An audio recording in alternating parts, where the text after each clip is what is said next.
Job, Kabanata 6. Ang sagot ni Job, ang suliranin ko't paghihirap.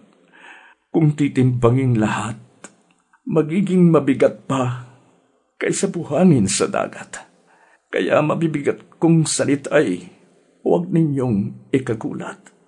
Ako'y pinana ng Diyos na makapangyarihan. Lason ng palasoy, kumalat sa aking katawan. Galit ng Diyos sa akin ay inihanay. Walang angal ang asno kung sa damo ay sagana, at ang baka ay tahimik kung may dayaming nginunguya. Ang pagkain walang asin, may sarap bang itutulot? Meron bang lasa ang puti ng itlog? Sa lahat ng yan ay nawala ang aking gana, sapagkat kung kainin ko man, pilit na ring isusuka. Ibigay sana ng Diyos ang aking hinihiling. Sana'y ipagkaloob niya ang aking hangarin. Higit ko pang nanaisin at aking ikagagalak.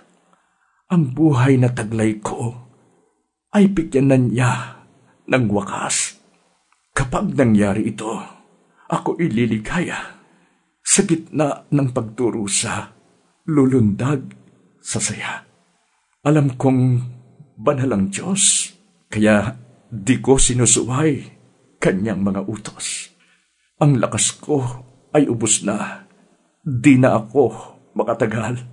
Kung wala rin lang pag-asa, ay bakit pa mabubuhay? Ako na may hindi bato, at hindi tanso ang katawan ko. Ako'y wala ng lakas upang iligtas ang sarili ko. Wala na akong matakbuhan upang hingan ng saklolo. Sa magulong kalagayan, kailangan ko'y kaibigan. Tumalikod man ako o hindi sa Diyos na makapangyarihan. Ngunit kayong mga kaibigan ko'y di ko maaasahan. Para kayong sapang natutuyo kapag walang ulan. Kung taglamig, ang ilog ay pawang yelo. Pagsapit ng tag-araw, nawawalang lahat ito. Ang ilog ay natutuyo, walang laman kahit ano. Sa paghahanap ng tubig, naliligaw ang mga manlalakbay. At sa gitna ng disyerto ay doon na namamatay. Naghanap ang manlalakbay na taga-Tema at ang taga-Seba.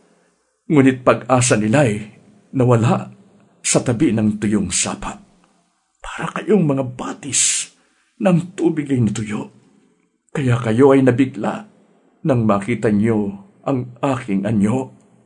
Sa inyo ba kahit minsan ako ay nagpatulong? Kailan ba ako humingi sa inyo ng pansuhol? Ako ba kahit minsan napasaklolo sa inyo? Hiniling ko bang sa kaaway ay tubusin ninyo ako?